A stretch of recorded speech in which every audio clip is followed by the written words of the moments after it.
आपका बहुत बहुत स्वागत है रन फॉर सिटी में। आज चर्चा होगी भारतीय काव्य शास्त्र से संबंधित कुछ महत्वपूर्ण लेखक और उनकी रचनाएं और उनके सामान्य सी जानकारी उनके बारे में। तो हमारे पहले कवि है भरत मुनि। भरत मुनि को संस्कृत काव्य शास्त्र के प्रथम आचार्य के रूप में जाना जाता है। इनकी सुप्रसिद्ध रचना है नाट्यशास्त्र, जिसमें 36 अध्याय और लगभग 5000 श्लोक हैं। नाट्यशास्त्र के छठे और सातवें अध्याय में रस तथा भाव का वर्णन मिलता है। उसके बाद है अगले भामस। भामस जो है ये कश्मीर के निवासी है। इनकी महत्वपूर्ण रचना काव्य अलंकार और वक्रोक्ति को ये सभी अलंकारों का प्राण मानते थे। और 10 विधि काव्य 200 का इन्होंने वर्णन किया है। डांडी जो कि बहुत ही महत्वपूर्ण लेखक है और उनकी रचनाएं उनसे भी ज़्यादा महत्वपूर्ण हैं। डांडी पल्लव नरेश सिंह विष्णु के सभा पंडित थे। इनकी रचना काव्य आदर्श, अवंती सुंदरी तथा 10 कुमारी चरितम। देखो, आपके काव्य में आदर्श होना चाहिए। अगर आपके काव्य में आदर्श नहीं होगा तो आपको दंड मिलेगा। और अवंती सुंदरी, भाई जो आएगा कह रहा है अवंती भाई आओ, अंत में अगर आओगे और सुंदर भी नहीं हो तो जाहिर सी बात है दंड मिलेगा। और 10 कुमार चरितम, भाई 10 राजकुमार इनके कुमारे हैं। ऐसा कौन सा राजा होगा जिसके 10 राजकुमार कुमारे होंगे? कुमारे हैं तो इनको दंड तो मिलेगा ही। तो 10 कुमार चरितम ये भी डांडी की रचना है। काव्य आदर्श, अवंती सुंदरम और 10 कुमार चरितम ये सारी रचनाएं कवि डांडी की है। वामन जो थे रीत संप्रदाय के प्रवर्तक थे। ये कश्मीर नरेश जयापीठ के मंत्री थे। इनकी प्रमुख रचनाएं काव्य अलंकार सूत्र, जिसमें लगभग 319 सूत्र हैं। ये समग्र अर्थ अलंकारों को उपमा अलंकार का प्रपंच मानते थे।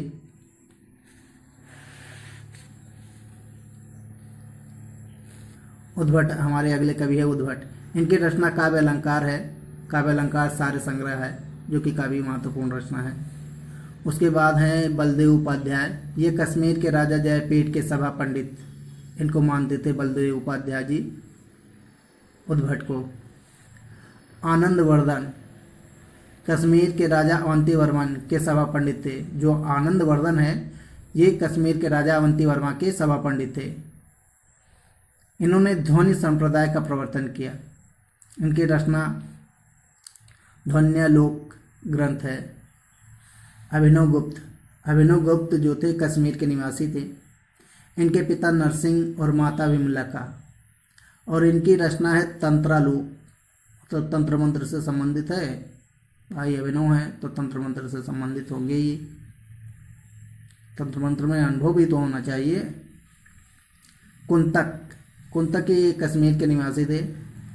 इन्होंने वक्रोक्ति संप्रदाय का प्रवर्तन किया और इनकी रचना है वक्रोक्ति जीवित, प्रमुख रचना इनकी है। अगले कवि है धनंजय ये धारा नरेश मुल्क राज के सभा पंडित थे। ये ध्वनि विरोधी आचार्य थे तथा 10 रूपक ग्रंथ की रचना इन्होंने ही की थी। 10 रूपक की रचना किसने की? धनंजय जी ने। राजा भोज ये धारा प्रदेश के राजा थे। इनकी प्रमुख रचना सरस्वती कंठाभरण, श्रृंगार प्रकाश, ये तो बहुत इंपॉर्टेंट है। सरस्वती कंठाभरण और श्रृंगार प्रकाश ये दोनों रचनाएं बहुत ही महत्वपूर्ण है। हर बार पूछे जाते हैं, क्या कहते हैं, विभिन्न परीक्षाओं में घुमा के। अगले कवि है हमारे मम्मट। ये कश्मीर के निवासी है। मम्मट जो है ये कश्मीर के निवासी हैं और इनकी प्रमुख रचनाएं काव्य प्रकाश है। काव्य पर प्रकाश डालिए मम्मट जी। काव्य पर प्रकाश डाला है मम्मट जी ने। आगे चलते हैं। अगले लेखक हैं हमारे क्षेमेंद्र कवि। औचित्य संप्रदाय के प्रवर्तक हैं और क्षेमेंद्र के गुरु हैं अभिनव गुप्त। और इनकी रचना है कवि कंठाभरण, औचित्य विचार चर्चा, सुवृत्त तिलक और दशावतार चरित्र। भाई देखो, औचित्य विचार चर्चा होगी, अगर औचित्य नहीं होगी तो आपको क्षमा नहीं किया जाएगा। तो क्षेमेंद्र इनकी प्रमुख रचना है। शोभाकर मित्र, इनकी रचना है अलंकार रत्नाकर। शोभाकर मित्र की रचना है अलंकार रत्नाकर। हेमचंद्र जो कि गुजरात के राजा कुमारपाल के गुरु थे। हेमचंद्र कौन थे? गुजरात के राजा कुमारपाल थे, उन्हीं के गुरु थे। हेमचंद्र की जो रचना है वो काव्य अनुशासन है। काव्य अनुशासन इनके प्रमुख रचना है। जयदेव मिथिला के निवासी थे। जयदेव कहाँ के निवासी थे? मिथिला के निवासी थे। और इनकी रचना है चंद्रालोक। इनकी प्रमुख रचना कौन सी है? चंद्रालोक। विद्यानाथ काकतीय नरेश प्रतापरुद्र का संरक्षण इनको प्राप्त था। और इनकी रचना जो थी वो प्रतापरुद्र यशोभूषण इनकी प्रमुख रचना थी विद्यानाथ की। अपपय दीक्षित, ये देखो ये क्या कहते हैं? शैव दार्शनिक थे। क्या थे ये? शैव दार्शनिक थे। और इनकी रचना वृत्ति वार्तिकी, चित्र मीमांसा प्रमुख है। और कुलय आनंद आदि इनके प्रमुख रचनाएं हैं।